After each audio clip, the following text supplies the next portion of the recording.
8월 27일 목요일입니다. 오늘 새벽 우리에게 주시는 하나님의 말씀은 고린도전서 8장 8절에서 13절까지 말씀입니다.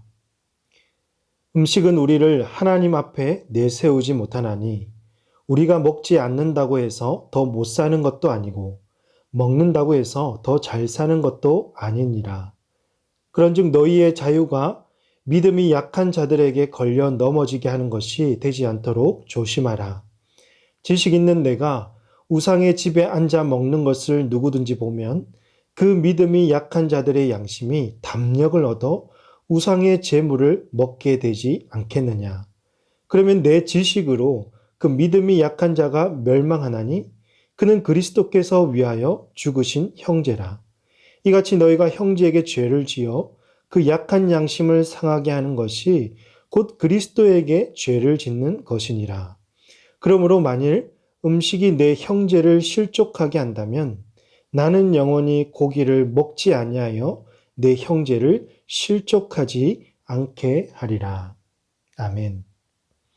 바울은 고린도전서 8장에서 우상의 제물로 바쳐진 음식에 대한 문제를 다루고 있는데요. 성도에게 있어서 우상에게 바친 음식은 아무것도 아니라는 것을 강조하고 있습니다.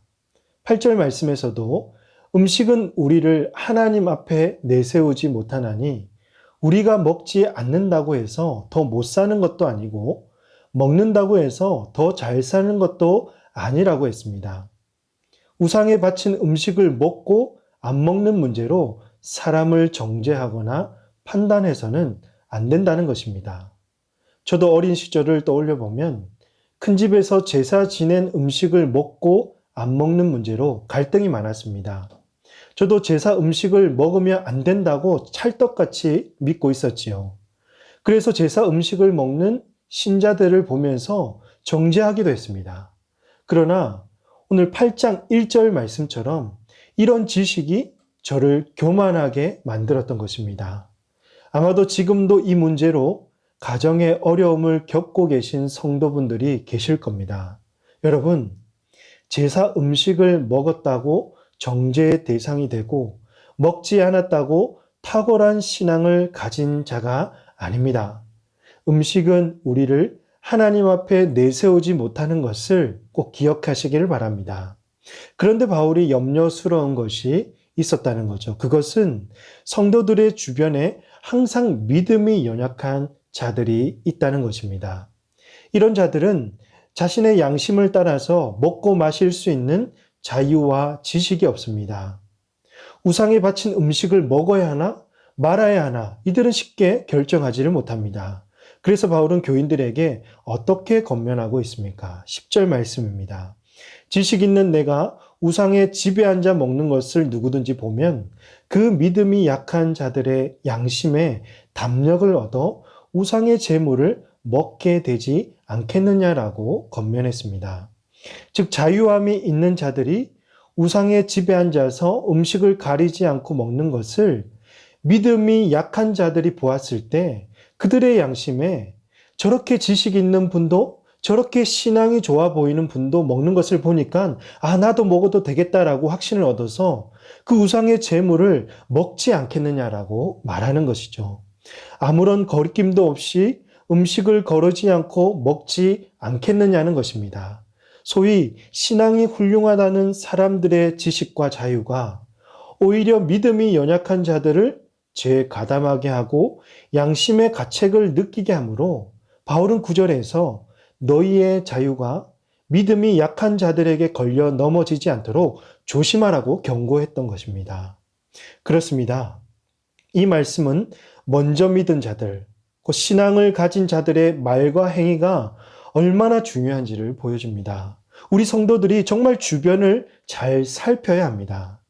특히 우리 주변에는 믿음이 연약한 자들이 많습니다. 스스로 신앙의 옳고 그름을 결정하지 못해서 도움을 구하는 연약한 성도들이 있습니다. 그들에게 함부로 말하고 함부로 행동하고 자기의 지식을 자랑하고 어설프게 가르치려 들다가는 오히려 그들을 더욱 죄에 빠뜨리고 실족하게 하는 일들이 생긴다는 것입니다. 특히 지금 현재 코로나19로 인해서 성도들과 교회들, 심지어 목회자들까지도 분열되는 모습을 보이고 있습니다. 지금까지 경험하지 못한 재난의 시기에 무엇이 옳은 결정인지 지도자들과 교회마다 생각과 판단이 달라서 목회자도 성도들도 혼란스러워하고 있고 세상 사람들도 교회를 향해서 손가락질을 하고 있는 상황입니다. 사랑하는 성도 여러분, 이 엄중한 시기에 함부로 말하고 하고 싶은 대로 자유롭게 행동하고 서로를 물어뜯고 비판하는 행위들이 있다면 분명하게 멈춰야 합니다. 이런 행동들이 믿음이 연약한 자들에게 악영향을 미치고 실족하게 만들어서 결국 죄에 빠뜨릴 것입니다. 심지어 교회를 등지게 할 수도 있다는 것입니다. 우리의 말과 행동이 생명을 살리고 교회 공동체를 살릴 수도 있지만 신중하지 못한 말과 그릇된 행동은 오히려 생명을 죽이고 교회를 위험에 빠뜨릴 수 있습니다. 그러므로 먼저 된 자로서 더 신중하게 말하고 결정할 수 있기를 바랍니다. 할 수 있는 대로 겸손하고 지혜롭게 판단하여 이 어려운 시기를 능히 이겨내는 우리 모든 성도들이 다 되시기를 주님의 이름으로 축복합니다. 그러면 사랑하는 여러분, 우리 주변에 믿음이 연약하고 특히 믿지 않는 이웃들이 많은데요. 우리는 그들에게 어떤 자세를 가져야 할까요? 어떻게 하면 믿음이 연약한 자들과 세상 사람들을 실족하지 않게 하며 그들에게 생명력 있는 복음을 전할 수 있을까요? 오늘 마지막 말씀이 우리에게 참된 해답을 줍니다. 13절 말씀 보십시오. 그러므로 만일 음식이 내 형제를 실족하게 한다면 나는 영원히 고기를 먹지 아니하여 내 형제를 실족하지 않게 하리라. 앞서 바울이 강조한 것은 지식보다 형제를 향한 사랑이었습니다.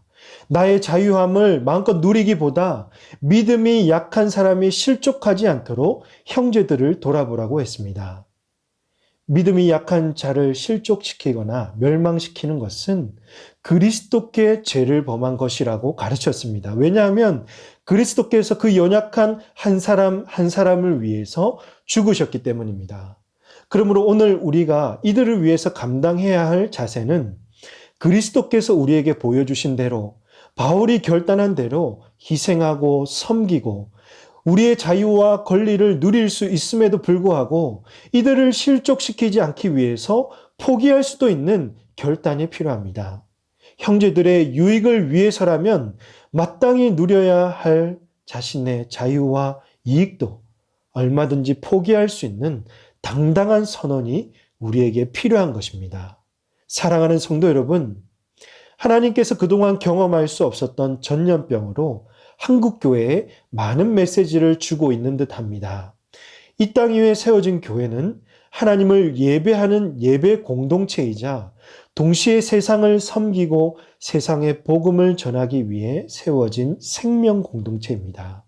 우리는 모여서 하나님을 예배하는 것을 정말 기뻐하고 재난의 시기에 그의 필요성을 더 깊이 체험하고 있고 그날이 속히 돌아오기를 사모하고 있습니다. 하지만 동시에 이런 재난의 시기에는 세상을 돌아보고 세상을 섬기려는 자세와 선제적인 교회의 결단이 절대적으로 필요합니다.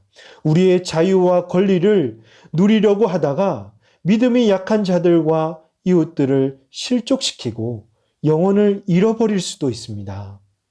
그러므로 오늘 저와 여러분도 바울의 고백처럼 내 형제를 실족하게 한다면 나는 영원히 고기를 먹지 아니하여 내 형제를 실족하지 않게 하리라는 각오를 가지시고 특별한 재난의 시기에 세상의 빛으로 세상의 소금으로 진리의 등대로 든든하게 세워질 수 있기를 바랍니다.